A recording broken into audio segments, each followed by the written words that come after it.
After my diagnosis, it was difficult to say the word cancer. I wanted to tell my family and friends who knew I'd had a biopsy. When I called them, I said, "What we feared has happened." They immediately knew what I meant. Announcing good news is simple, but sharing bad news is hard to do. It's okay to take your time and wait to tell others until you're ready. And it is entirely your decision who to tell and how much information to share. The Cancer Survival Toolbox program entitled Communicating includes many suggestions to improve communication that may be useful both now and in the future. Linda offers these thoughts about talking to others about your cancer. Deciding who to tell and what to tell can be difficult. If this is an issue for you, ask yourself this question. Would I want to know if one of my family members or close friends was diagnosed with cancer? This might help you decide who to tell. Often, people are curious about next steps. Will you have radiation, chemotherapy, both?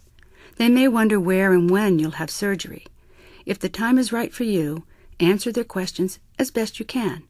But keep in mind that "I don't know right now" or "I'm still in too much shock to think about that" are good answers too. And of course, there will be people who ask questions, but whom you don't feel obliged to answer. People who care about your well-being will respect an answer such as, "You know, Greg, I really appreciate your concern, but right now I'm just not ready to talk about this. I'll let you know when I'm ready." Telling family, friends, and coworkers about my diagnosis and planned treatment wasn't as tough as I thought. But keeping up with phone calls from friends and family members who wanted to know how I was doing was really tiring.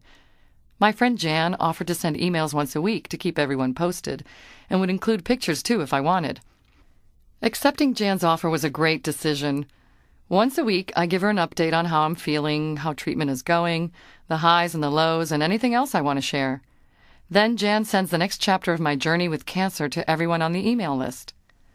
Jamie, a young man in my support group, said he was getting annoyed by so many calls, even though he knew people meant well and just wanted to express their concern. He created a web page to keep everyone informed. You can give your friends and family the web address, and they can read what you write or send a message. You can even include photos, which everyone seems to enjoy.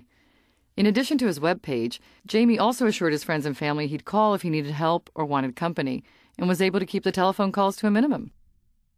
A list of websites to help keep your family and friends updated can be found in the Cancer Survival Toolbox resource booklet. Before you create a web page, you may want to discuss with your family how much and what types of information you are comfortable sharing with others.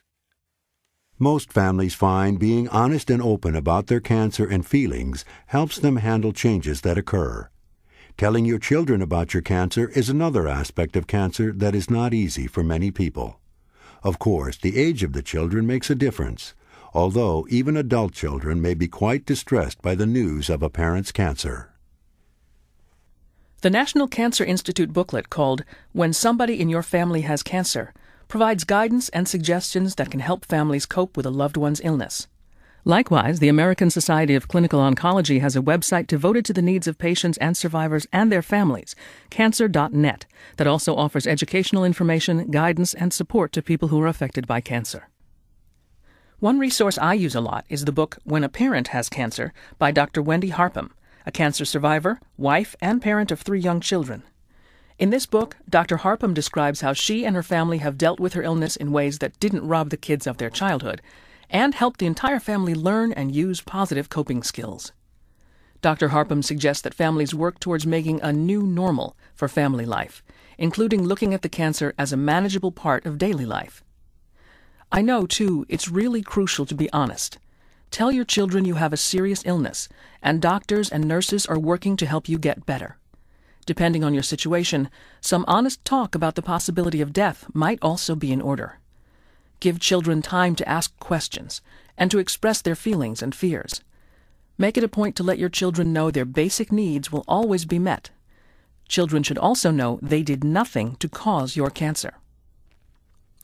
Share books about cancer that are written for children. Becky and the Worry Cup comes with When a Parent Has Cancer.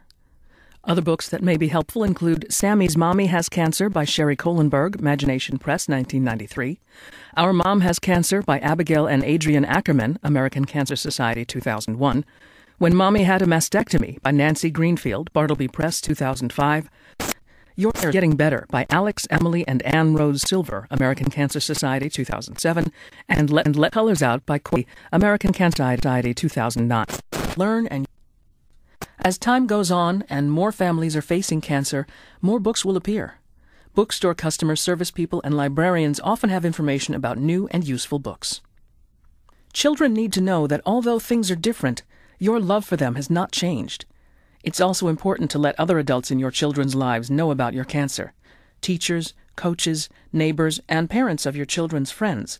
That way, these adults may be better prepared to hear and help with concerns your child brings to them or shares with his or her friends. All children, but especially teenagers, should continue to spend time with friends and take part in their normal activities. Teenagers should be told as much as they want to know about your diagnosis, treatment, and prognosis. A good response to the question, "Are you going to die?" is, "I hope not. I'm getting treatment and doing everything I can to get better." Encourage them to talk about their feelings and concerns. It's helpful if you're honest about your feelings and your fears. Suggest ways children can help. Maybe there are things on your friends and family list that kids can do. Today's teens are so at ease with computers, asking them to help share your news by way of email or setting up and maintaining a web page for you might be a good way that can help lighten your daily burdens. Talk with your adult children about your cancer, even if you expect they'll be upset or worry. Tell them about your feelings and wishes in case you don't recover. Here are some things you may want to consider. Ask your adult children to help you make decisions about your health care. Ask your children to go with you to doctor's visits so they can hear what the doctor is telling you. Talk with your children about what you need from them, whether it is emotional support, help with paying bills, or taking care of the house. Make the most of the time you have with your children. Share your feelings, not just love, but also your concerns, your fears, your sadness, and